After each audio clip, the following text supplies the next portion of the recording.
What's up, everybody? Welcome to Fight Bros MMA show number 33. As always, I'm Marcus Burks, and this is Albert Walters. Hey, guys. Happy to be here. We got a good one for y'all today. We got a guest on. We've been wanting to get Hunter on for a while. I was telling Albert this. I said, Dag, I feel like us and Hunter and Ethan, we're like the only like MMA fanatics in Pulaski. So I've really been wanting to get Hunter on since we started. We tried to get him on a couple of months ago or so. Yeah, and then COVID hit. And COVID hit, and then I think you went to school. You were going to school at one point when we reached out. So yeah, it's worked out, and so we got Hunter Thomas on today, everybody. Yeah,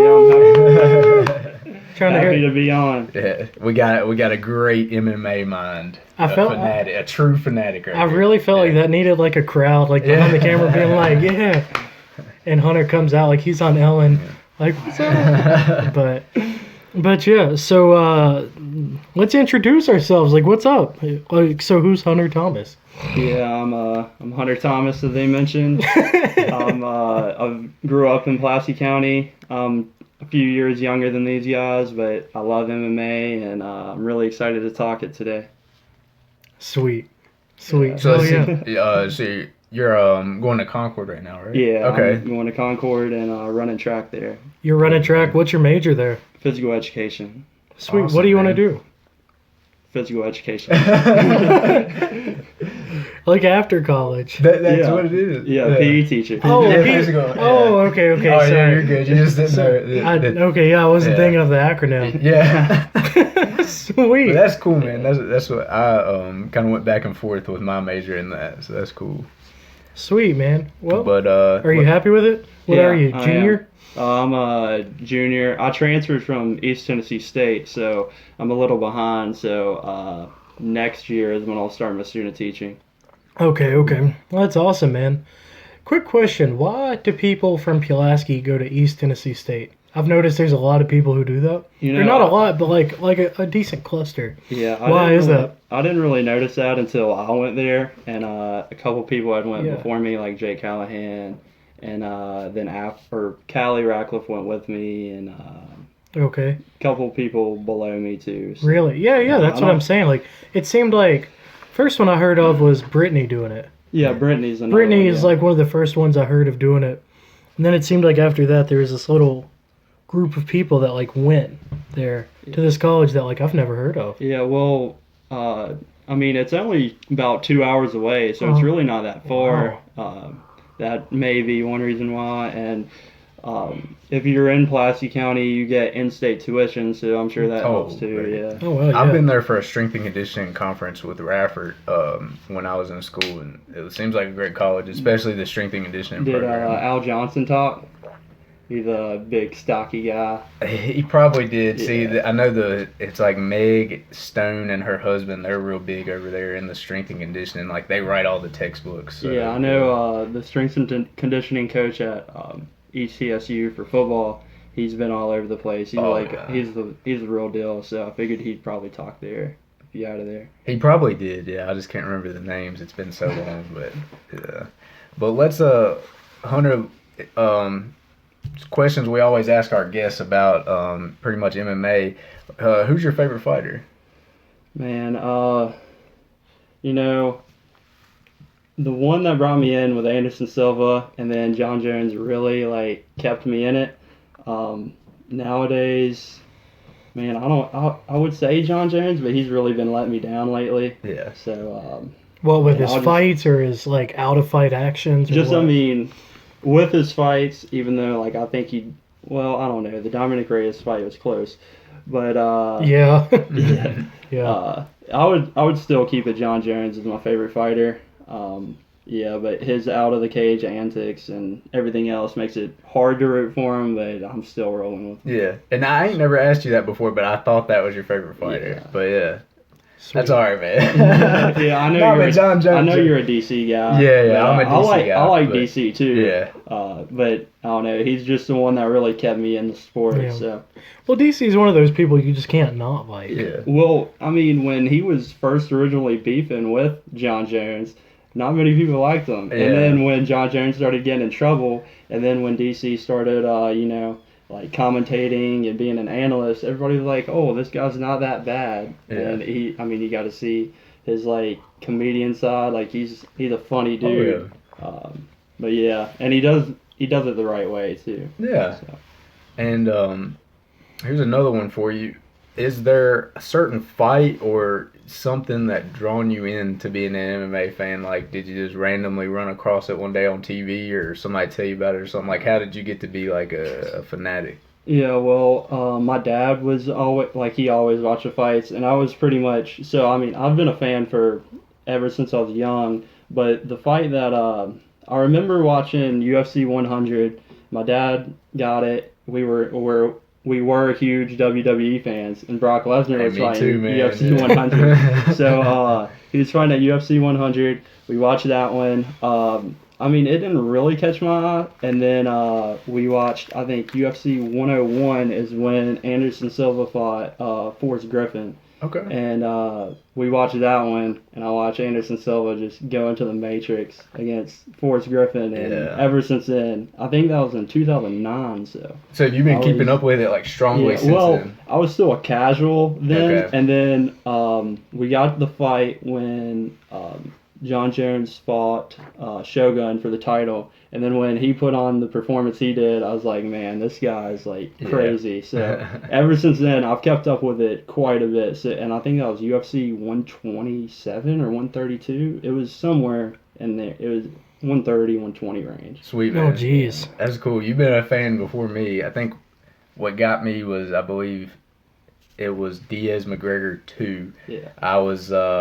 I just wanted to get a couple of my friends together before I started college. I think I can't remember if you were in it. I know it was Trace. I wasn't there that first. It was Trace and first Joseph. Couple times. And I was like, you know what? There's this fight at the IMAX in Blacksburg. Let's just go watch it just to do something fun before I go to school, before school starts. And that's what kind of got me on it right there. But yeah, I mean, that brought a lot of people to the sport too, I'm sure. Yeah. I mean, that fight, Conor McGregor is really what brought the mainstream or made MMA mainstream pretty much, and I mean I guess that's why you're a huge Diaz fan. Yeah, I mean that fight was unbelievable, and the first fight was great too. Both of them are probably top 10 my favorite fights ever. Oh yeah. Nice. But let's get into this next topic right here. Speaking of Conor McGregor. Yeah, I was gonna be like, well, speaking of the devil. Conor McGregor was arrested again. This time it was for allegedly exposing himself to a woman in France. And we're gonna talk about this. Like, do y'all feel like, with him being as big as a star as he is in the UFC, is he kind of destroying his career with his outside the octagon tactics? What do you think, Hunter? I don't necessarily think he's destroying his career because, every time he shows up in the news, it's just more publicity for him, good or bad. So, he's getting his name out there. Now, people may think he's a jerk and, think he's some terrible human. Yeah. And that's okay. But I don't ever... There'll always be Conor fanboys, regardless. But no, I don't think he's necessarily destroying his career, but he's definitely not helping it. Honestly, it kind of sounds like a trick question because I think his career is kind of over. He officially retired, didn't he? Yeah, well, Dana came on today on ESPN and said they're working out some fun things for him. Didn't say they were fights, but said fun things in 2021. Conor's retired 2-3 times. And apparently USADA tested him, I think, last week or something. Really? Oh, so he's still in the pool. Yeah, so he's still in the pool. So I think, and so then he hasn't really retired. You don't retire until you take your name out of USADA. Like DC and Bisping and all those guys. Yeah, but I know he keeps. I agree with you. Like, some of this stuff, I don't really think it's destroying his career, meaning like his draw and appeal to people. I mean, it's unfortunate that he keeps getting in all kinds of trouble outside the octagon. Well, he but- does. and- Some of the stuff he does is just dumb, like breaking windows on that bus. Well, that was because Khabib was on. That was a little different. Him and Khabib. I mean, had punching old people in a bar. Yeah. Yeah, And then, like- I mean, even this is stupid. Apparently, Yeah. he like showed his private parts to some married woman, which Yeah. I mean, come on, that's so Dumb. dumb. Yeah. But I mean, I just think Conor needs to stay busy because I mean, when he was on his uprise in MMA, you never heard of anything crazy like this. no, And then he was a very hard worker too. yeah. Oh, I mean, that's what got him to the top. And I mean, I think he is a tad overrated because I mean he's a mainstream guy, but I mean he's an unbelievable fighter. If he is actually retired, his career was amazing. I mean, double champ. Yeah. Didn't defend either of them, but I mean. Yeah, I was the gonna guys say it he was kind of a beat- short career. Yeah, I mean, he beat Poirier, he beat Holloway, I mean, that was to get to the title, and then Aldo in 13 or 14 seconds. That's just crazy. Yeah, and I mean, there's no way he's retired. I mean, like y'all said, he's still in the USADA pool. If Justin Gaethje beats Khabib, Conor's a good matchup for Justin Gaethje. You know, he's that's gonna come back. The Diaz fight's always gonna be there. I hope it comes sooner than later because you know both guys are getting a little bit of age on them. And then you got the Masvidal fight. There's so many fights still left for him that are going to be blockbuster fights and make so much money for the UFC. I mean, you've seen what the Cowboy McGregor fight did, and us fanatics, we kind of knew how that fight was going to go. But you've seen how many casuals still came out and bought that pay-per-view just because it was Conor. So, I mean, yeah. And it really wasn't a build-up either. They Yeah. had that one press conference, but before then, they didn't really do a whole lot of talking. And it's not like Conor was coming out at Cowboy or anything. It was mutual respect there. So it really wasn't any talking points other than Conor's back. Yeah. That was the only one, and it's still, I mean, the pay-per-view was huge. Mhm. So Yeah, but there's still so much left for him, and he's definitely not out.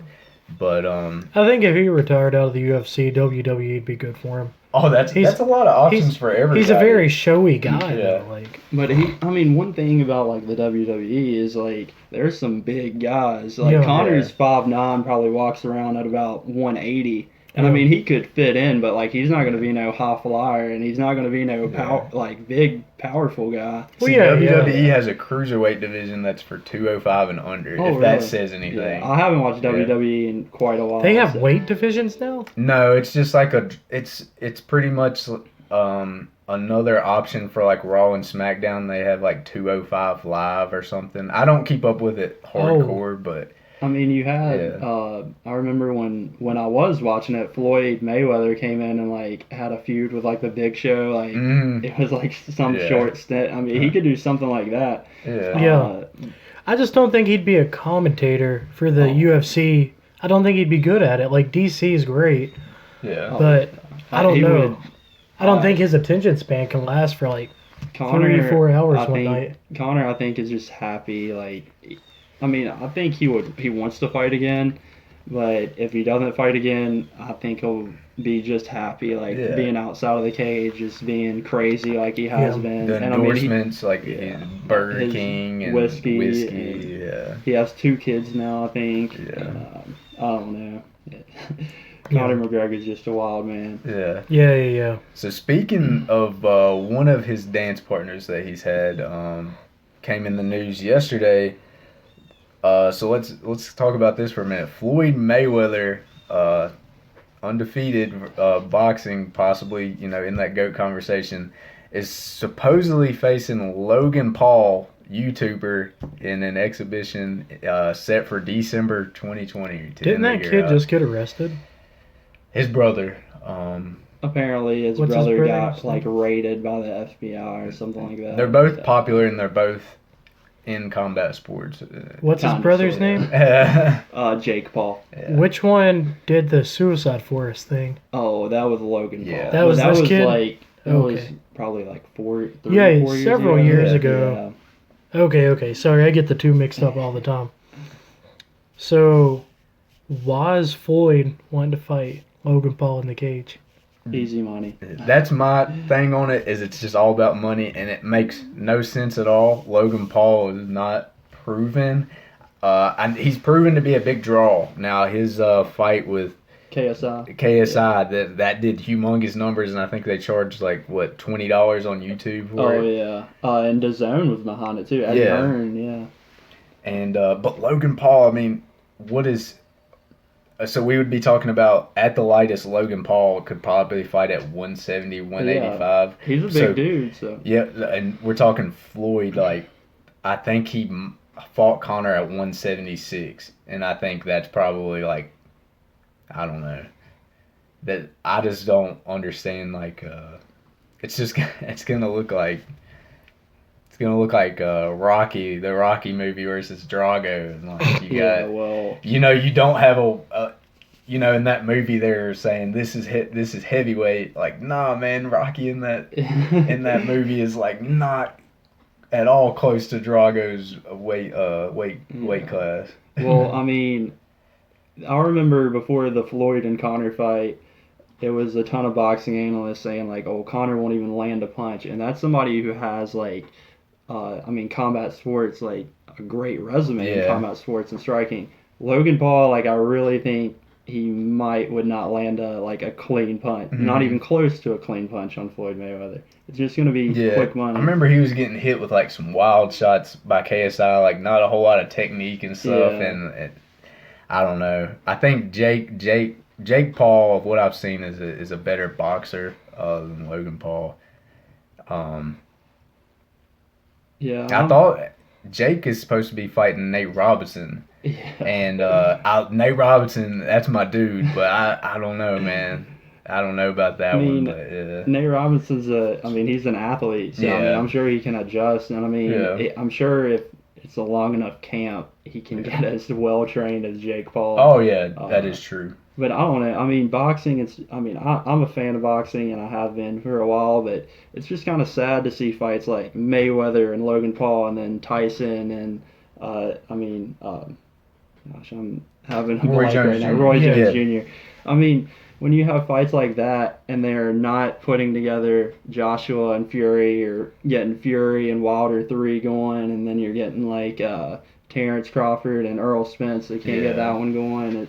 It's just crazy how they put together fights like this, but not like fights that the actual fans want to see. This is a stupid fight. Yeah. Like, you're like you feel like a kid would just pick two names out of a hat. I don't even feel like Floyd Mayweather has just like casuals that want to watch him fight like that anymore. No, definitely not. He's 50-0. In my opinion, he's pound for pound probably the greatest boxer of all time. But it's just he's 50-0, but he's what, like 43 now. He's getting up there in age, and he's fighting Logan Paul. And it's an exhibition. They're both gonna have headgear on.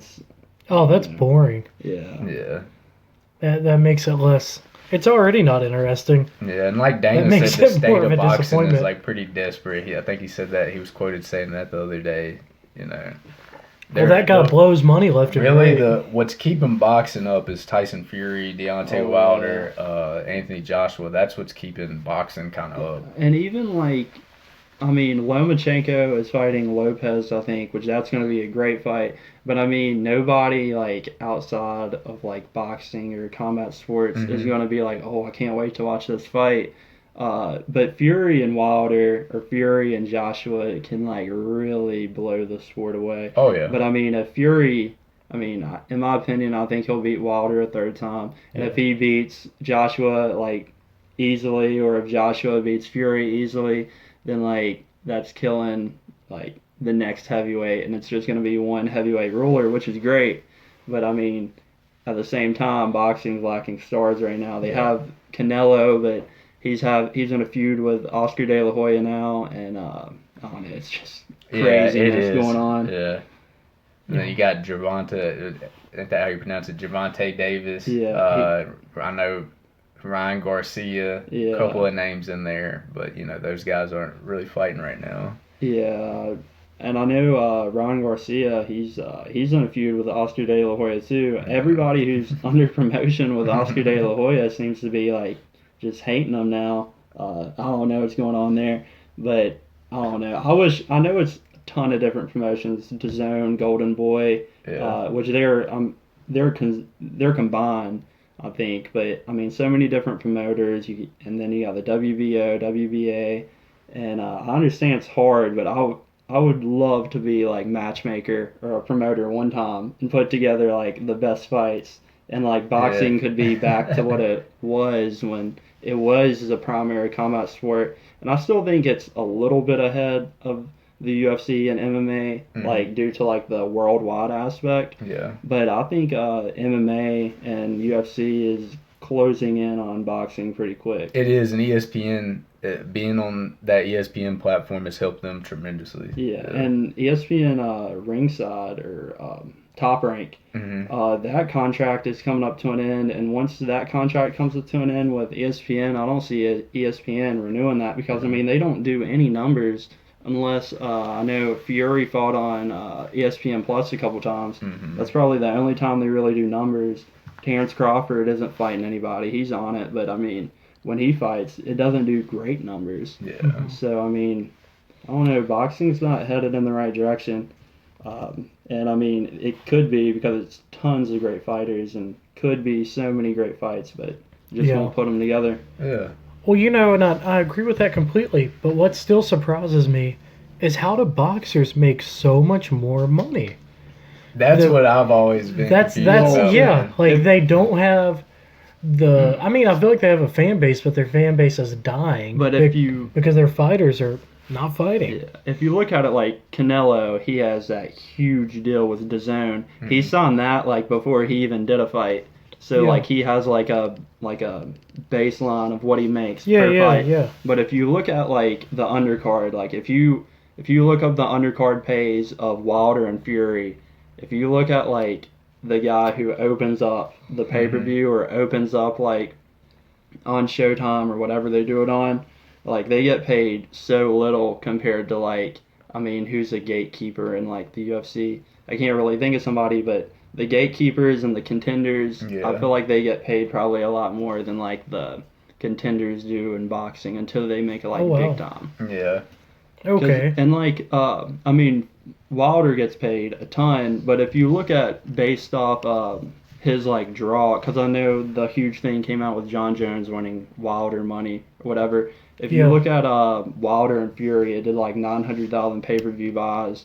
A couple of John Jones fights has done like 800 to 900,000 pay-per-view buys, but it's just the UFC gives them such a little percentage of the pay-per-view. Yeah. And well, that's what I'm so surprised about. You see these boxers making $200 or $300 million over one fight. Yeah. Well, and I mean, Floyd Mayweather definitely just blew that off the top. I mean, just the way he got paid was unreal. Well, yeah. And so it's like, how does, even just for one fight, I don't get how boxing affords that, but the UFC isn't even getting close to that. Because, like, what's a main event making in one night? Like, maybe like a dozen?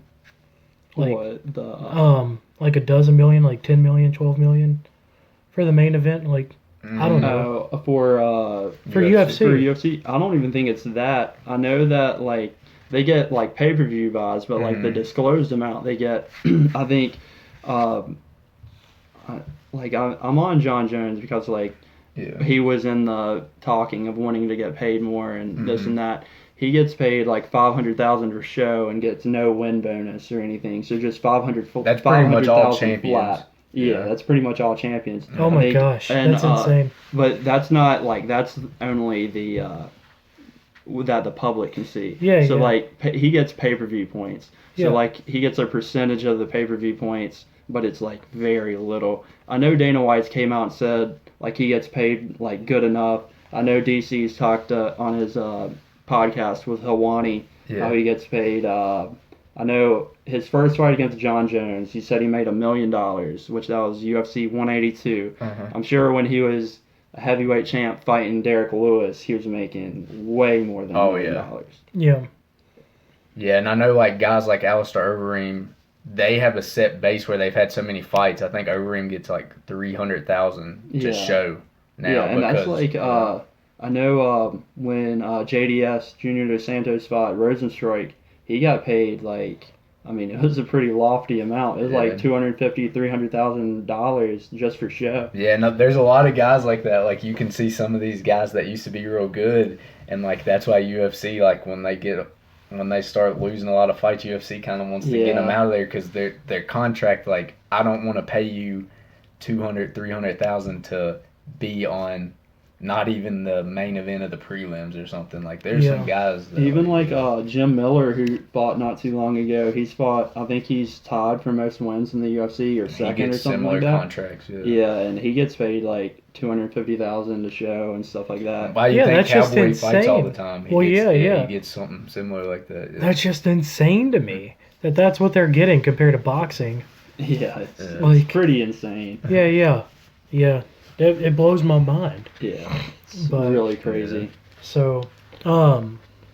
So we kind of changed this next thing, and I sent it to you.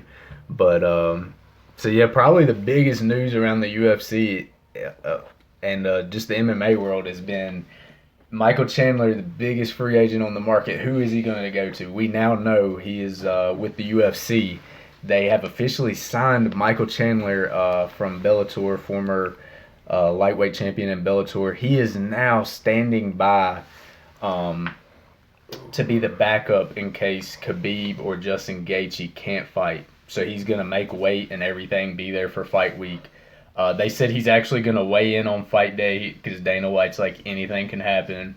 So that he's getting paid to do a training camp and make weight. So that's big news. I mean, you're talking... he pretty much ran. He got beat by Patricio Pitbull once, but they split, right? I know most recently he lost because that's who he lost to, or lost the title to, and then he came back and beat Benson Henderson, I think. Yeah, and he beat Henderson twice, I think. Yeah, I know his last fight in Bellator, which wasn't too long ago, I think a month or so ago, he beat Benson Henderson by KO. So. Yep, I remember that one. But I've always been a big Michael Chandler guy, and I can't remember if Albert was on the podcast when I was talking about this. When I first seen him, it was just like a fit guy just doing workouts on Instagram, and I was like, dang, I like that guy's workouts. I followed him, and then I found out he's a fighter. Just started watching a little bit of his fights, and I was like, I'm so glad to see him in the UFC now. Yeah, he's boys with your guy Tyron Woodley too. Yeah, I think. I've seen that too. I mean, yeah, Michael Chandler, he's a stud. I'm excited to see him in the UFC, and he jumped to the top too. Yeah, he's pretty much like, you're pretty much saying, hey, welcome to the UFC. Here's the best we have to offer at lightweight in case one of these guys can't go. You're either going to get Khabib or Justin Gaethje, so you're going to be in a dogfight with Gaethje, or you're gonna be having to use your takedown defense a lot with Khabib. I'm gonna start out by saying, like, I hope that Khabib and Gaethje, like, nothing happens between them two, because I want to see that fight so bad. But I mean, I think it's a good move by the UFC for signing him for sure. And I mean, him being backup, I mean, I don't know if he gets in there. I don't know how he matches up with Gaethje or Khabib. Yeah. I mean, he has great, like, takedown defense. He's a great wrestler. Mm-hmm. But, I don't know. I mean, and he has great striking, too. I don't know. I'd say he's somewhat similar to Gaethje. I mean, he has good wrestling. Yeah. He doesn't necessarily really use it a lot. Mm-hmm. He has good striking. I mean, he has a ton of power. I don't know. But I think it's a good move for signing him. I know that if he would have came in, which I don't know, to me it makes sense for them to put him against Tony Ferguson, since Dustin Poirier is out or due to not getting paid enough or whatever that is. But I think Tony Ferguson would be a pretty tough fight for Michael Chandler. I think having a tune-up fight for Michael Chandler would be somewhat, like, beneficial to him, because I mean, he's going to be the new kid on the block. He's going to come in, he's going to want to prove a point. He comes in against a guy like Tony Ferguson or somebody like Khabib or Gaethje, who has, like, a gas tank. Yeah. And they've been there. And Michael Chandler comes out in that first round and starts putting it on him. Yeah. And comes out in the second round and he's, like, gassed. And I haven't watched Michael Chandler too much, so I don't know his gas tank. But I know that he fights with a lot of pressure. I know he throws some powerful shots. And I know, like... I don't know. And I watched him against Pitbull, Mm-hmm. and Pitbull was kind of unorthodox, somewhat like Tony Ferguson. So I don't know if Tony Ferguson would have been necessarily that great of a matchup for Yeah. Michael Chandler. But And hey, speaking of debut, you're talking about, here's your UFC debut, and you don't really get a warm up. Let's remember the last time this happened. Ben Askren Oh, gets man. thrown to Robbie Lawler, and that was looking terrible. And then, you seen what happened with the Masvidal. So, the UFC competition, I've always said this is the best. You know what I'm Yeah. saying? There's some good. Usually the heavyweight class in Bellator, that's a lot of UFC guys that are a little past their prime. But those lightweight divisions and the women's divisions in Bellator, those are very highly competitive. But nothing compares to UFC, in my opinion, and competition wise. And honestly, it's a win-win for the UFC because they got Michael Chandler, who's a great talent and everything. But I mean, he comes in and say he ends up fighting Tony Ferguson, and that he just gets worked or something like that. And Yeah. Dana White can just be like, "Hey, it's clear we got the best fighters in the world," because Yeah. a lot of Scott Coker of Bellator. Has been coming out and saying like, "Oh, our light heavyweight division's the best now that John Jones is at heavyweight." No way. Yeah, no no way. way. But and Dana White was like, "Oh, that's why like everyone we cut is now like your champion or whatever, Yeah. something like that." So they get Michael Chandler, a great talent. If he comes in and wins, then hey, you got a new champion on your hands. If he comes in and gets worked, then like Dana White can just be like, "Hey, we got the best in the world." So I know that supposedly, I've seen this today. Supposedly Dustin was offered Michael Chandler on that card, but Dustin, like Tony, wanted to show loyalty to Tony. That's what I kind of got from it, and he turned that down. It could have been because of money, and it could have been because he wants that Tony Ferguson fight. So, have you heard it? Do you know anything more? Are they going to still book Tony on that, or is it just kind of out? Is Tony out? Because we're getting.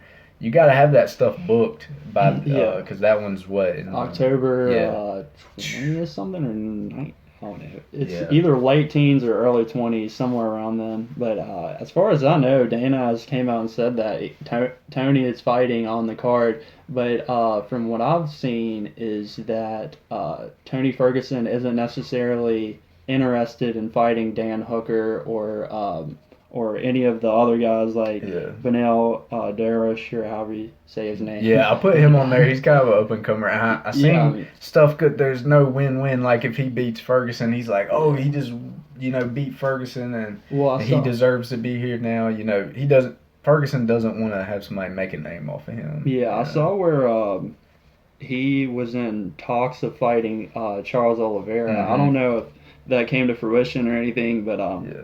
that's what I saw. But I don't know. I'm pretty disappointed in not that we don't get to see Dustin and Tony because both of them are exciting fighters. The award. The output is We've crazy. been waiting on that one for a while. Yeah, and So, no, no, sorry. no, it's just I don't know. If Dustin wins that fight, he gets another title fight. Unless Michael Chandler. And steps he's in already somehow. beat Gaethje, so if Gaethje Yeah. wins, that's why my thing, I didn't understand Dustin. I understand he deserves money. He's already had a title shot. He deserves to be paid, but look at the opportunity right here. You beat Ferguson, you're getting another title shot, and it could possibly be against Gaethje, who you already beat. Yeah, and that's why I like Yeah. Gaethje's mindset, because they've been talking about, or they've asked him, who would you rather fight, Khabib or Conor? And he's like, look, I want to beat Khabib, get the belt, and then beat Conor, and then after that, all the money will come my way. Yeah. And I feel like that's the mindset you should have. If Dustin beats Tony and then beats whoever is champ, like Khabib, Gaethje, even Michael Chandler maybe, then like the money will be there for him. But I don't know. Like we were talking about with pay. It's crazy how little these guys get paid compared to Yeah. like the bigger stars of boxing and stuff. Well, you looked it up that one day. What was it, Albert? They get paid out of the money that the UFC made for the year or something. We pulled this up. What did the fighters get paid of it? 15%. out of Yeah, I think all it was the like 13%. 13 or something. Yeah, it was. Because obviously, like a certain percentage has to go towards the people that Yeah. keep the UFC running. Mm-hmm. Certain amounts got to go towards the events that you're renting out and stuff like that, and advertising and just stuff like that. But it was insane that it's like the fighters, who you couldn't be here without them, only get 13-14% Yeah. of all the profit you make Yeah, in a it's year. just- and I mean, with the UFC, they have so many guys, so they don't have like, okay, Dustin Poirier doesn't want to fight. That's cool. Dan Hooker, let's Yeah. go. You're up. Like, Yeah. there's always gonna be somebody who's willing to just fight for like Yeah. whatever money. So Mhm. like, I mean, That's how they get away with it. They're Yeah, like, so I mean, like John Jones, like you don't want to fight. That's cool. Like we'll send you to heavyweight. We're having interim or the vacated championship. I mean, And it works out. You know, Yeah. Gilbert Burns is yeah. kind of one of those kind of the definition of that. He Yeah. kind of Colby didn't want that fight at the time, and then he went in there, dominated Woodley. Now he's got a title shot. You know. yeah. So yeah, but that is true. You know, Dana. There's And- so many people, that especially that welterweight and lightweight division has so many Oh. fighters. The lightweight division I think that's the deepest one in the UFC. Yeah, I can't and even keep up, man. And even like, I mean, you have lightweight and welterweight, and that's like well known. But Mhm. even though like featherweight's getting up there, Oh, yeah. and then bantamweight's getting up there. I mean, it is like bantamweight. I mean, I was looking at the rankings of that the other day. That's absolutely stacked. And I mean, Yeah. that's a division that not many people like talks about or wants to watch. But I Mhm. mean, Yeah. you got like the whole top 10. I mean, much like welterweight. I mean, the whole top 10 is in there. I mean, Tyron Woodley's he's a former champ and he's a fifth contender. He's Yeah. ranked fifth. It's crazy. Yeah. Yeah, and see you speaking. Have you do you got UFC 4? Have you played it yet? Yeah, I have it. Uh, I haven't really had time to play it Yeah. a whole lot because I've been busy with school, but I haven't played it a whole Now lot. next time you play it, look at the flyweight and bantamweight division. It's ridiculous. There's no, like, I think the flyweight division you can pick about 6 fighters. Oh yeah, Yeah, and I don't know. I'm excited for Garbrandt to go down there and fight Davison Figueiredo, which Ethan says it perfect. I don't know how he Yeah. does, but yeah. that guy is a monster. And I don't know, Cody Garbrandt. I don't like Cody's chances against him, Yeah. and I like Garbrandt, but like Davison is a monster, and I think Cody going down there is like good to bring eyes to that like 125 division because I mean Cody might win, and I mean that would be good to have a big name. Oh, But yeah. if he goes down there, I look for Davison to put on a show. But I mean that. I don't know. We'll see how that goes once it gets closer to that. That's definitely one we're looking forward to down the road. Yeah. So let's get down to the business right here. This fight night that's coming up on Saturday. This is the best fight night card we've had in a while. So we want to break down each individual fight, and we'll get all our predictions for it. And then we'll spend a little time, at the end on not a little. I mean, however long as it takes, because there's so much stuff to talk about with Tyron Woodley and Covington. But let's go. This is if you're one of our viewers, you definitely want to watch this UFC Fight Night on Saturday. This is going to be a great one. But let's break into the first fight that's going to open up the main card. We got Kevin Holland versus Darren Stewart. Let's see, this one's at middleweight. Middleweight. And these are two guys that are kind of up and comers. They've in that middleweight division. I don't know too much about these guys. I looked it up. Have you keep up with these guys pretty good, Hunter? Kevin Holland, I know a little bit about. Mhm. I know they both recently fought, like just a little over a month ago. I think they fought on the Lewis Olenek card, and they're both coming off of finishes like for wins. So I mean, I don't know. I don't know too much about him, but I know more Yeah. about Kevin Holland than I do about Yeah. Darren Stewart. So.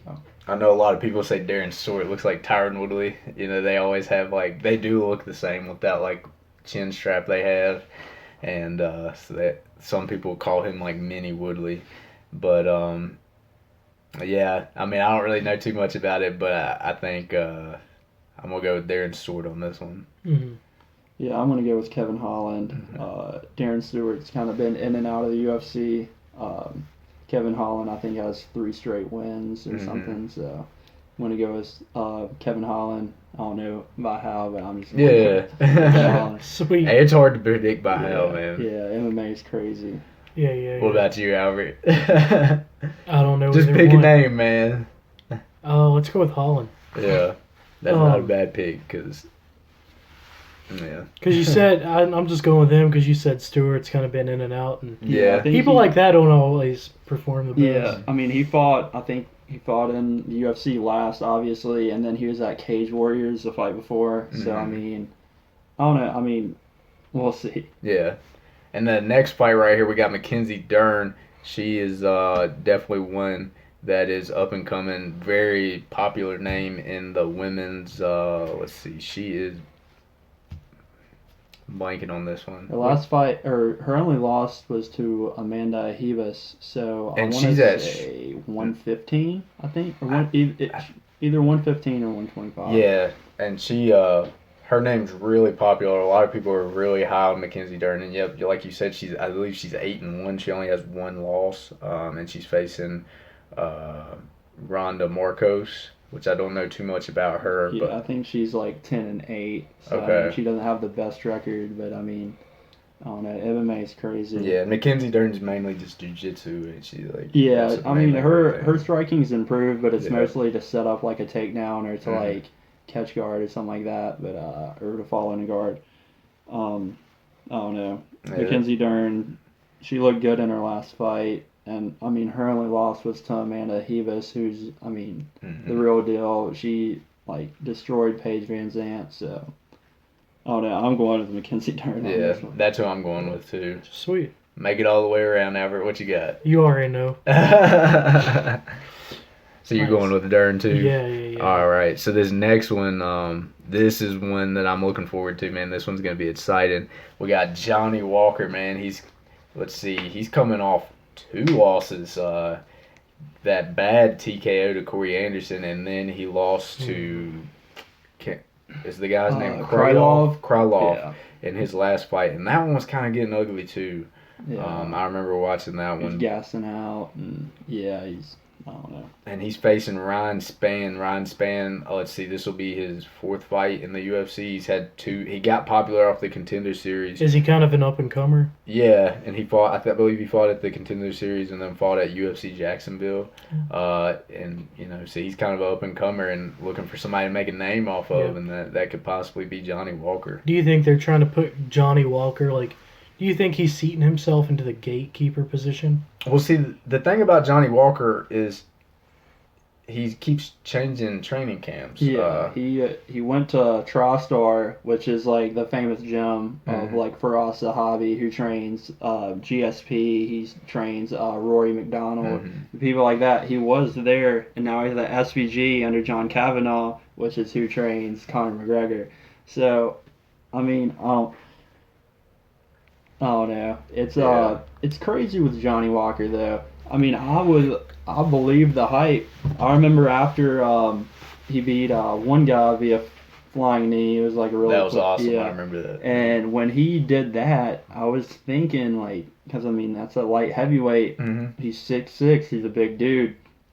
I was like, the one way you're going to beat John Jones is by something crazy, like landing some flying knee, like spinning kick or something. I was like, that's the one guy who can beat John Jones. And then he fights Corey Anderson, and Corey Anderson just shuts that. And that fight with all Corey the way down. Anderson, at one time, those two were being discussed to fight John Jones. Like the winner of that fight was going to fight John Jones. So yeah, I mean, Johnny Walker he came in a lot of hype, and then that bad loss against Corey Anderson just kind of shut it down. But he's a very entertaining guy. Like I would kind of compare him to Michel Pereira. Yeah, they're kind of that's a good similar. comparison. Yeah, that would be a He's heck looking of good. a fight if they could fight each other. But I don't see it. But yeah, Michel Pereira, Yeah, he's he's great. looking really good. Yeah. You know Michelle Pierre, right? Mhm. The guy who Or does the the guy backflips and backflip. stuff. Yeah. Yeah. Yeah, can't But- land a single one. Yeah.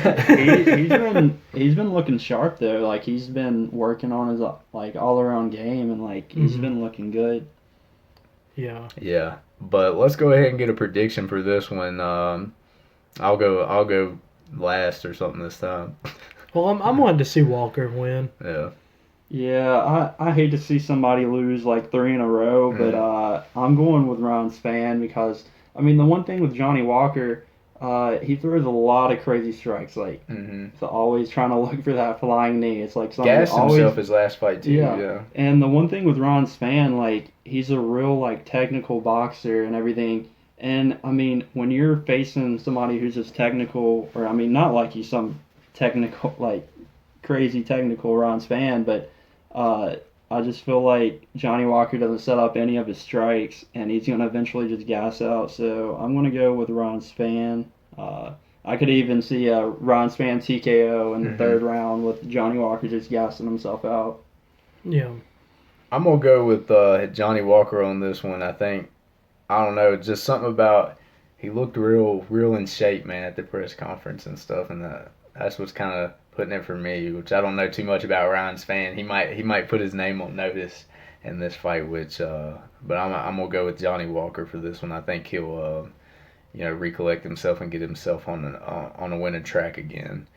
But moving on to the third fight, I mean, this has a lot of hype to it too. Hunter, you probably say his name the best. Let's see. Yeah, Hamzat Shemaev. Yeah, I'm pretty sure is how you say it. Albert, you probably don't know too much about this dude, but you need to. I don't know either one, man. You'll see this weekend. Now this dude's got a lot of hype around his name right now. Well, he's fought on like 2 undercards, so I mean, He a lot wants of to people fight. don't know who he is, but He I wants mean, to fight anytime, anywhere. he wants to fight everybody. He Yeah. said he wants to fight both of the Diaz brothers in the same night. He wants to fight McGregor and then Masvidal like back to back. He's been saying some crazy He stuff. talks you think like he's Khabib. legit? He talks like Khabib. He tells everybody, "I'm gonna smash you," and this and that. And he just. Oh, Yeah. is he Russian? Yeah, Yeah. he fights out of All Star, which is the camp where Gustafsson trains in Sweden. Mhm. But he's from Dagestan. I'm pretty sure he's from Dagestan. I mean, Yeah. but he represents Sweden because he trains there. Mm-hmm. Okay. But he's facing veteran Gerald Mersart, I believe, and Mersart is feeling disrespected Yeah. coming into this fight. I mean, I would too. how do you pronounce his name? Shemaev. Shemaev has already been booked to face Damian Maia. Me and you were talking Really? about this. Yeah, so he's booked to already face somebody. So, Dana's like, yeah, he's gonna. I mean, I guess they're kind of looking at it like, oh, he'll win, and then he's gonna turn around and fight on Fight Island against Damian. Jeez, Maia. I see why Gerald's feeling disrespected. Yeah. Well, I mean, I don't know. How he got a lot of attention from like certain MMA fans is because he fought 1 week and then he fought the very next week. At a different weight class. Yeah, and that's significant because he went from fighting at middleweight back to welterweight. So like he fought Wow. 185 and then he cut weight. Yeah. the very Yeah. next In week. 1 week. Holy Yeah, cow. and made both fights look Hmm. like a breeze. He said he Looked wants like to fight anybody, any Yeah. weight class. He said he doesn't care. So like Yeah.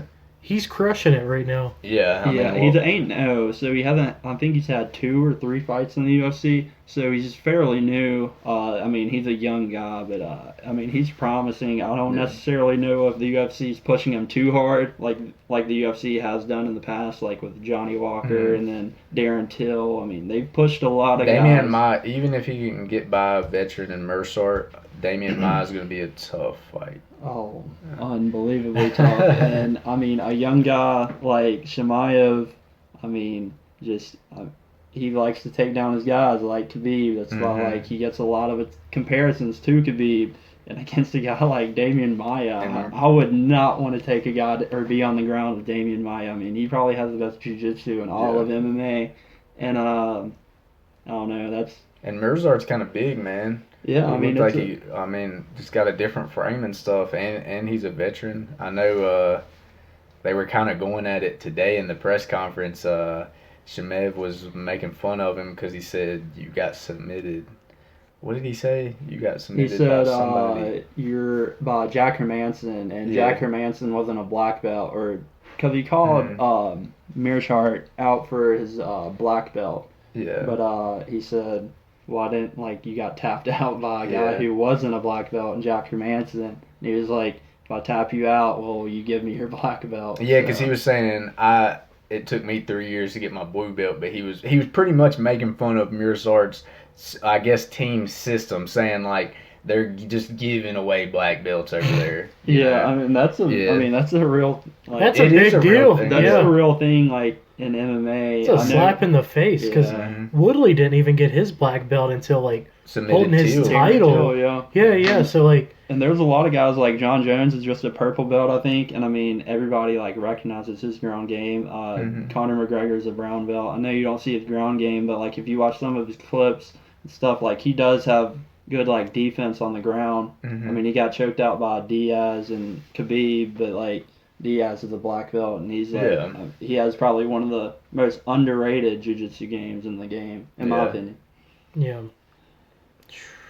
man, what a Yeah, so who do y'all got on this one, man? This is going to be a good one. This could probably be a co-main event, but we're getting. I don't know, man. I'm kind of stoked for it now. You're kind of hyping it up. Yeah, I'm on the Shemev hype train.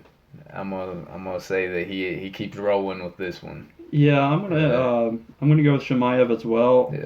No, Mearshart is like a veteran. He's a veteran. He has. I mean, he finishes guys. He has great striking. I mean, not great striking, but he has good enough striking. Probably better than Shemaev. Oh yeah. He's a good grappler. I mean, he's a black belt. Seemed like Shemaev got in his head a little bit at the press Yeah. conference too. He was getting real frustrated. Yeah, but I know that Mearshart isn't the best at defending the takedown, and with a guy like Shemaev who wants to take down his opponent, and I mean, I feel like I don't know, I got Shemaev too. Yeah. See, just for hopes, I'm kind of going for Mearshart. no, Yeah, I mean, dude, it's not a bad pick. Well, I though. just don't. I don't know. I get sad when I see crap like that happen. Yeah. Kind of like Johnny Walker.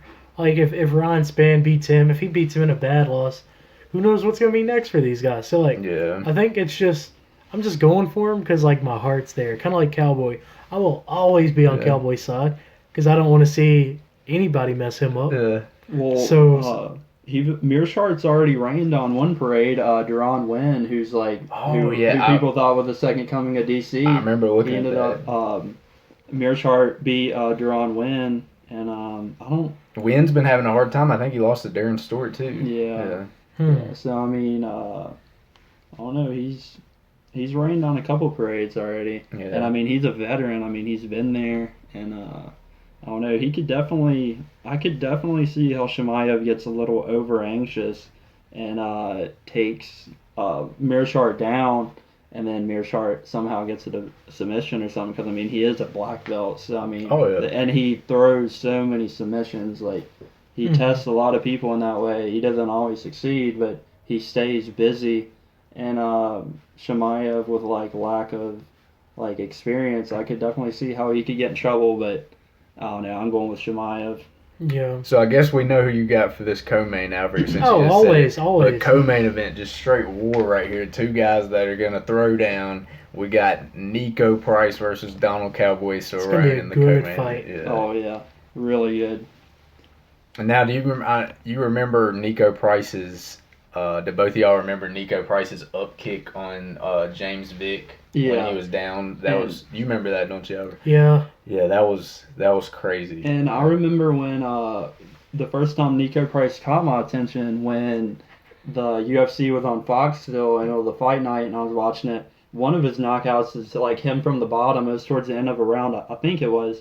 And he was just hammer fisting a guy like from the bottom. Oh, knocked him out from the bottom. Like he's just wild. And then his last fight was with Vicente Luque, and I mean they both. It was a war. Like and Luque, I mean, he got really outclassed by Wonder Boy, but other than that, I mean, he went to war with Mike Perry. Like he's had a lot of good fights. These guys are good. They're on that up and coming right here. And that's why I think it's going to be a tough fight for Cowboy. Cowboy's coming off this is 4 straight losses he's already had, or is it 3? Yeah, and I think he lost to Pettis, he lost to McGregor, he lost to Tony, and he lost to Gaethje. So yeah, 4 straight. 4 fight losing skid that he's on. I hate And that.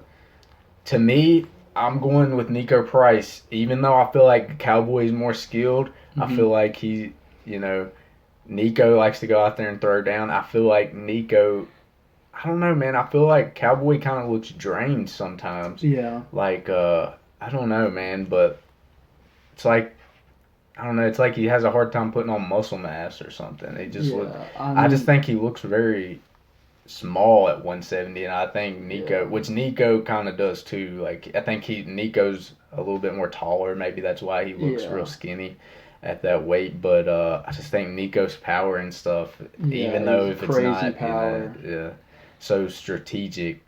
I think obviously I think Cowboy's the more skilled fighter. Oh yeah. But I think it's gonna be something not similar like Conor, like not 40 seconds, but Nico's going to come out there and throw down, and I just don't think Cowboy's going to respond well. He usually, as we've seen in his career, he usually, if he can't weather that storm, that comes on, similar to like Overeem and fighters like that, it seems like lately he's taking a lot as soon as it starts. Like that Gaethje fight, man, I just... Yeah, he just took one shot. Yeah. And on it, it's tough. At least the Ferguson fight was a little competitive. Yeah, especially the first round. I think I actually scored that for Cowboy, and then after that, Ferguson just came out. Yeah, his output is just crazy. So who do y'all got for this one right here? Cowboy. Cowboy. Yeah, I'm and I might be with Albert here and going from my heart, but I'm gonna go with Cowboy too. Like you said, Nico has crazy power, but I just think I've been hearing a little bit better things out of Cowboy's camp. Okay. And I think Cowboy is gonna be a lot smarter. If he gets out of the first round, I definitely favor Cowboy because I don't know. I can see Cowboy utilizing some wrestling to try to get away from Nico's power a little bit. Because, his wrestling, he doesn't use it, but it's a bit underrated. Mm-hmm. And, his ground game isn't bad. He has quite a few submission wins. That one over Mike Perry was nice. Yeah, I remember that. I think if he utilizes, his kicks, it keeps Nico at a distance and doesn't trade with him. Yeah. If he trades with Nico, he's going to get knocked out, in my opinion. But, I'm going to go Cowboy here by decision. Okay. Sweet. So moving on to the main event, Wait, who are you going for? Cowboy? I already picked Nico. Yeah. Okay, fine. But this next one's for, this is what we've been waiting for, man. We've been waiting 2 years for this. Some people say we're getting it too late, but I'm just glad we're getting it at all. Tyron Woodley versus Colby Covington, so much bad blood, and we're finally getting it here. It would have been a lot nicer to see it for the belt, but hey, man, we're getting it. So many different ways you can kind of describe their hate for each other, I guess. This is a genuine hate, and that's what we've talked about a little bit, that it's a genuine hate. This isn't like Masvidal Usman, okay, we have to hate each other because we're fighting for the title. No, these guys actually hate each other. Which makes it so much better for a fight. Yeah, it makes it better for the fans and everything, but one thing that concerns me is sometimes when it's a lot of hate factored into a fight, sometimes that can drain an opponent. And if Tyron is just hating him so much and just wants to land that big right hand, that can almost drain him. I don't know if it will because Tyron hasn't really fought anybody who's really pushed him, pushed his buttons or anything. But and Colby's fought. He fought Usman, and those were going at it. And that he lost that fight, but that was a good fight. Colby came to fight. We said and we did. I want. What's your opinion on this? My opinion was if Usman didn't finish him, Colby was gonna get the decision. Yeah. How do you feel about that? I had it 2-2 going into the fifth. And, Usman dropped him, I think, 2 times in the fifth. If he wouldn't have finished him, I still think Usman would have won just because of the knockdowns and stuff. But, I'll never understand how that doesn't get the love it gets for, Fight of the Year. That fight was just... it was crazy how great that fight was. Yeah. And, it was nonstop. you had two like wrestlers. I mean, both of them were great collegiately. They both take their guys down. Like, Not try all for the a time. single takedown. Not a yeah. single takedown. They just traded with each other, and like it wasn't like smoothest like boxing like exchanges or anything, but they were trading, and like they really wanted to like knock each other out, Yeah. and like for it to like go back and forth for 4 rounds and then end with a knockout. And man, was that it in almost the whole round too? And Yeah. that fight kind of put it. I mean, the Robbie Lawler fight and that fight for Covington kind of said, okay, I don't like this guy. I don't really like his character, but I respect He's a good him fighter. as a fighter. Yeah, he's yeah. a good fighter. He's at that Oh, position yeah. for a reason. He's number 1, I guess. Oh yeah, I mean I would say he has to be. I mean he. Or Burns might be, but Yeah, I well, guess according to the ratings. I mean, like I don't know if y'all watch like his videos or anything, but like Chael Sonnen, like he said it best. Like I watch it. Usman is like here, and then Covington like proved that he's like Mhm. barely below, but like you got a clear understanding like those are the 2 best guys in the world. Because I mean that fight up until the 5th round, I think like going into it, one judge had it 3-1 for Usman, one had it 3-1 to Covington, and one judge had it 2-2. So I mean. If Covington goes out there and survives, doesn't get knocked down, I mean, who knows what would have happened? Yeah, and see, I thought I watched Chael Sonnen's video too. Some of them he's posted, and I thought he made a good point, and I'll mention it and see what y'all think. He said that when he was talking to Kamaru Usman, he was kind of asking him, who do you got? And it's different. Like I think Kamaru said, look, you have to look at this. Like you can't just say MMA math and say, oh, Tyron Woodley got dominated by me, Kamaru Usman, and then Colby stood the whole time, went the distance and almost beat him. It was 2 different fights, and I like how Chael Sonnen, I can't remember if him or Usman put it like that. They said it was 2 different fights. Usman actually like went for clinches and takedowns and stuff, and he just wore down Tyron Woodley, but it really didn't strike. I know he did hurt him with an elbow or something at one point in that fight, but he really didn't fight. And then the Colby one, he stood there and fought. So I don't really know, man. It's gonna be interesting. Like, are we gonna see? Is Colby gonna sit? Does Colby respect Tyron Woodley's wrestling enough to stand there and trade with him like he did Kamaru Usman? I guess we don't really know that. I guess only Colby knows that, and Tyron knows that. Who got the better of each other at ATT, and it's been years, so I mean both of them have gotten better, but I guess in the back of their mind, that could play a factor for sure. Colby has one way of fighting, and it's not necessarily like striking or taking someone down. It's just constant pressure. Yeah, I was gonna say it's like constant being forward. And I respect it, man, because like I'm a distance runner. I just like to run, and I just respect his endurance so much. Oh, it's crazy. Yeah. And I mean, the one thing with Woodley, it's been the same thing the last couple fights. He has to let his hands go, and he's even said it. But he said it against Gilbert Burns. He's like, I'm gonna let my hands go. Like this is like Gilbert Burns. Like this is gonna be a statement win. But he just doesn't seem to let his hands go. And that's what Ethan said on the last podcast. He was like, and I agree. We heard Tyron Woodley, you're in the best shape of your life. Yeah. We heard that for the Burns fight. And then we're kind of hearing the same thing. Ethan's opinion was he doesn't think anything's really going to change. And I remember the UFC, they posted a free fight the other day. It was Darren Till versus Woodley, and I watched that. And I mean, that was just a couple of fights ago for him. Dude, he let his hands go a little bit, and he was putting Darren Till in a clinch, doing some dirty boxing. Man. He was like actually going at him, and I was like, dang, man, that's what I want to see, and that's what me being a Woodley fan, I hope that we see. Yeah.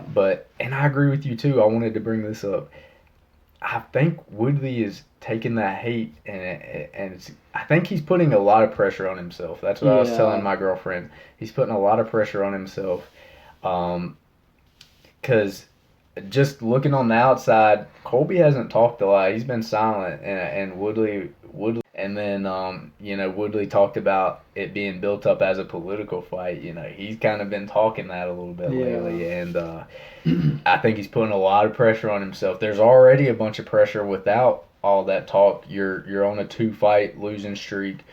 If you lose this fight, you know, that I don't really know what there is for you. You don't want to be somebody that, you know, is somebody that gets names made off of them. Yeah, he's definitely not that guy. I mean, he's a former champ, and I mean, he's 38 years old. Yeah. But I mean, if he loses this fight, and I mean, Covington doesn't have a lot of power or anything. I mean, he hasn't knocked out. I mean, I haven't looked at his record in a while, but I mean, he didn't finish Damian Maia. He didn't finish Rafael Sanchez. Or he didn't. I mean, he fought Usman and he got finished. Robbie Lawler's just sitting there like this. I mean, I don't see him like knocking out like Tyron Woodley. So I don't see Woodley. I don't know, because I mean, if you get knocked out later in your career, then you'll like see that and like, yeah, he's done. He shouldn't fight anymore. But if he just gets outworked like he has been, I don't think things look bright for Woodley. Yeah. But I don't necessarily know if he'll call it a career or not. And let's add this too. You know, Colby's been silent. He's been training at MMA Masters, which is a competitor to ATT, which he was formerly at. I seen some talk about the other day about his coaches saying that he is orthodox or something. Yeah, he's not a southpaw, and which he addressed that today in the press conference. Somebody asked him about it, and he was like, "Nah, my strongest hand is like my right hand, so I like having that forward because like I feel like the most important thing is a jab. So like he likes having his strong or his dominant hand forward or whatever." I don't know. I don't think it's a whole lot to make about the change in camps because I know that tracking it back to Chael Sonnen's podcast, he said that, or according to Chael, Colby told him that he still has the same training partners and he has the same coaches except for one coach. Yeah. So, and I mean... he just couldn't be under Dan Lambert anymore because... of all the stuff going on with Poirier and Masvidal. They were having to schedule all kinds of different times and stuff to come in the gym. So it was just a big ruckus that was being caused in trying to schedule training for those three guys without causing beef. But yeah, I think we pretty much covered everything going around this fight. So let's get down to it. Who do y'all got, Tyron Woodley or Colby Covington? My heart's with Woodley, but I think it's analytically. I think it's going to be Covington. Yeah.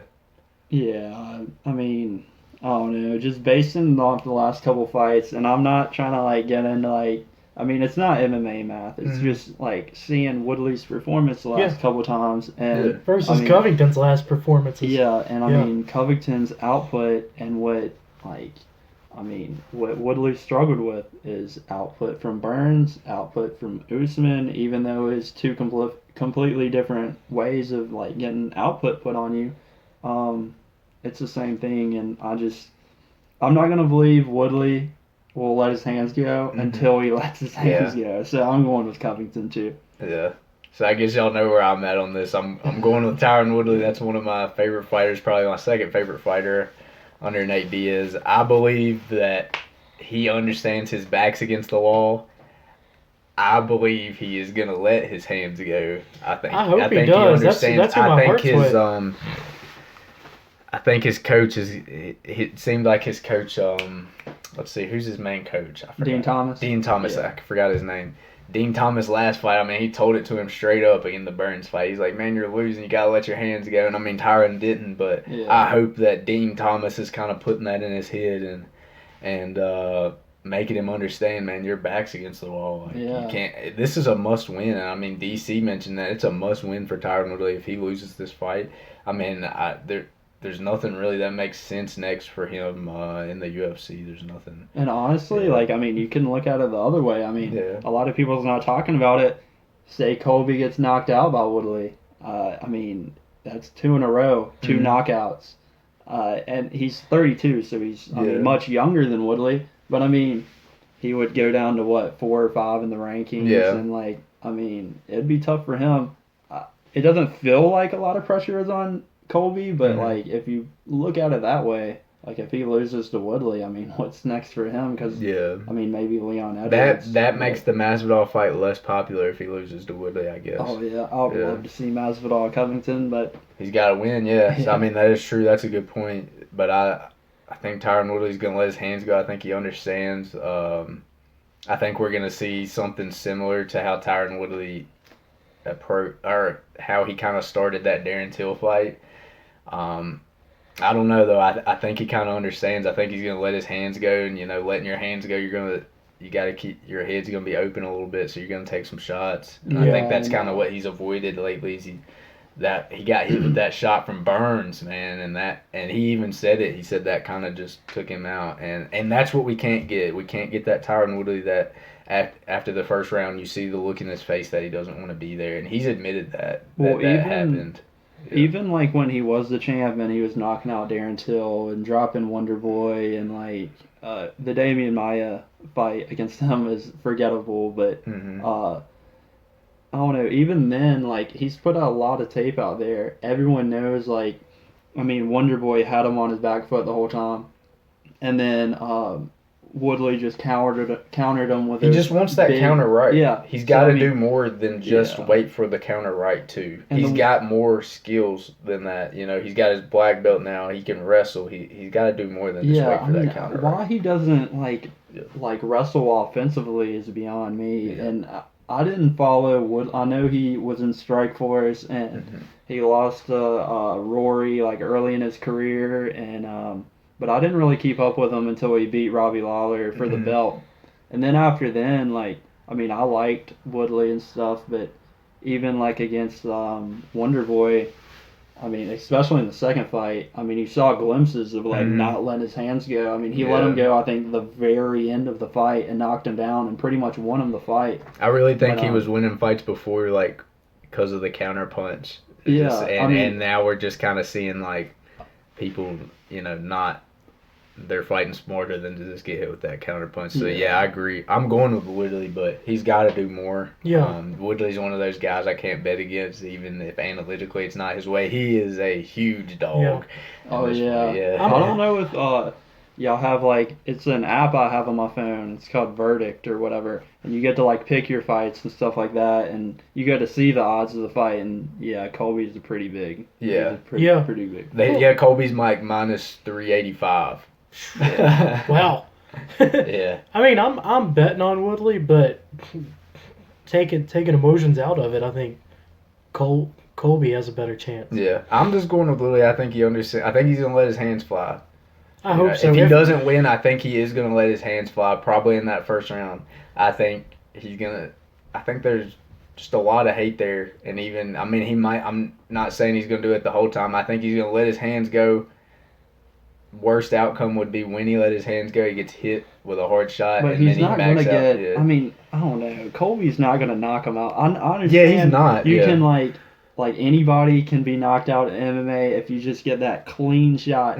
But like Colby's just going to pepper you with punches. Like, I don't see Colby submitting him either. So if Colby wins, it's going to be just by constant pressure, and he's going to win by. A majority decision if that's the case. And that's the thing, like with Woodley's just looked defeated, especially in the 4th and 5th round. I mean, when he has to when Dean Thomas is in his ear, you got to let your hands go. You can see it in his eyes, and that's what I don't want to see. That's what I'm kind of nervous being a Woodley fan. I don't want to see that in his eyes. This fight, Yeah. So yeah. If he doesn't perform, he's gonna have a new career as a commentator. Well, I mean, dude, he's got a good career outside the octagon, but I mean, 38. That's not terrible. Like, I'm not. It's not good either. Well, I mean, but not everybody's like DC, 41 years old, or has the genetics that Yoel Romero. Yeah, I was gonna say Romero. I mean, that's just Woodley's got some good genetics though. He does, but. He's one of those guys. Not like Romero, though. No, Romero is. He's ageless. Freak. I don't ever see. I don't know. He's just. That's what we always say. They're like that. It's crazy that he's always like in the title conversation because it's like he hasn't won in so long. But he's always there. Yeah. I thought he beat Whitaker the second time for sure. Oh, absolutely. He missed weight. Man, that was insane that he lost that. Yeah. But I Even- mean, he wouldn't have got the belt if he would have won. I don't know if that. Obviously, I don't think that played into the judge's decision. Yeah. But if you look at that fight and you just like watch it, like just a fan of MMA or not a fan of MMA, and you're like, who won that fight?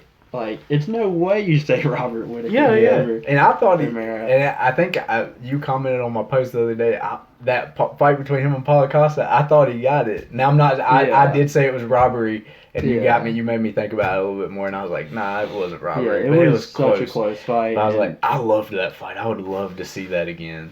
Oh my gosh. I would have loved to Yeah. see that like 5 rounds. I mean, Yeah. that was only 3, and I Yeah. mean Romero. I mean, he's known to like come on in the 3rd round, Yeah. and he was coming on in the 3rd round, and it would have been fun to see him in the 4th or 5th round. I just like Paulo Costa's like pressure, man. Paulo Costa is so much fun to watch, Yeah. and I mean, I know we're not making predictions for Yeah. the next UFC, but man, That's gonna be awesome. That's it's a tough fight. We're for looking forward to that Adesanya. one, man. Yeah. Yeah. Because I just think when I was rewatching Paulo Costa over Romero a couple of weeks ago. That I don't know if y'all remember this, but Paulo Costa was like pressuring him real bad, and like Romero like pointed over there, Yeah, and Paulo Costa looked, and then Romero knocked him, and I was like, what? Yeah, the thing with like, I mean, that was like really a match made in Yeah. heaven, man. Because like, That was great. Yeah. like you have a guy in Costa who like Mhm. knows nothing but like pressure. Like, Yeah. kind of like Covington and Usman to an Mhm. extent. Like they know nothing but like coming forward, and then Romero is just a freak athlete and like crazy power and like is entertaining. Like Yeah. I mean, he's I think a silver medalist in freestyle wrestling, but doesn't use it just because like That's I the mean, thing, man. It yeah. seems like all of these good wrestlers don't use it. Romero, Kevin Lee, Tyron Yeah. Woodley. But the thing is, I think Romero doesn't, because he's admitted many times, like in his post fights, that we're out here putting on a show. I think it's something to do And with his so- neck too. Well, yeah. I Yeah. think I was gonna go into that too, like because of that. But it's like, Mm-hmm. what's a better show, a wrestling match or like a Mhm. slobber knocker? And watching Romero, like when he fought Adesanya, and everybody kept saying, "Oh, I'm anxious to see if Adesanya can defend a takedown." And people was like, "Oh, Adesanya defended the takedown. We see like he's improved that." I don't even necessarily think it was like that, because every time Romero took him down, it's like he loses, like he slips, or Yeah. like he loses his footing. And I don't know, it's just something about. And I know MMA, like wrestling and MMA, is Mhm. way different than freestyle wrestling. But I don't know. It's just something about when Romero goes for a takedown and tries to wrestle, he's just rarely successful with it. Mhm. And I know Yeah. I think it's one fight that Romero had previously early in his career where he took a guy down and just started like wailing on him with some ground and pound, and it was like Oh, vicious. I remember that one. but, I like, think it was I've- elbows or something. It was can't remember the guy's name. But I've never seen that since. And if you use your wrestling defensively, which is what a lot of people do, like Gaethje, it's Mhm. like Chuck Liddell was like the founding father, like just using wrestling just on the defense, so like Yeah. just to keep the fight standing. And I mean, if he uses it in that sense, I understand it, because like I mean, his striking is really good. Yeah. Absolutely. Yeah, so I guess that pretty much wrap it up, I guess. Yeah. I think so. Yeah, so yeah. yeah, guys, definitely don't want to miss this fight night. I think it's on ESPN Plus, isn't it? So I haven't even checked. I what haven't it's checked on, either, but I'm watching it either if way. it's on ESPN Plus, you might want to come Maybe. in on that free trial. I think ESPN Plus might give a free trial, but yeah, it's either gonna be on ESPN Plus or ESPN. Tyron Woodley versus Colby Covington. Definitely don't want to miss that one. And we want to thank Conor for going on, man. Really enjoyed this Good show. podcast with Yeah. Hunter. A lot of good MMA conversation on here. So thanks for coming on today, Hunter. Yeah, thanks for having me on. I'd love to come back anytime. Oh yeah, definitely, man. We're gonna have you on in the future because this was a good one. But yeah, thanks for watching, guys, and watch that UFC Fight Night this weekend. Yeah. See. Oh, I didn't record. No.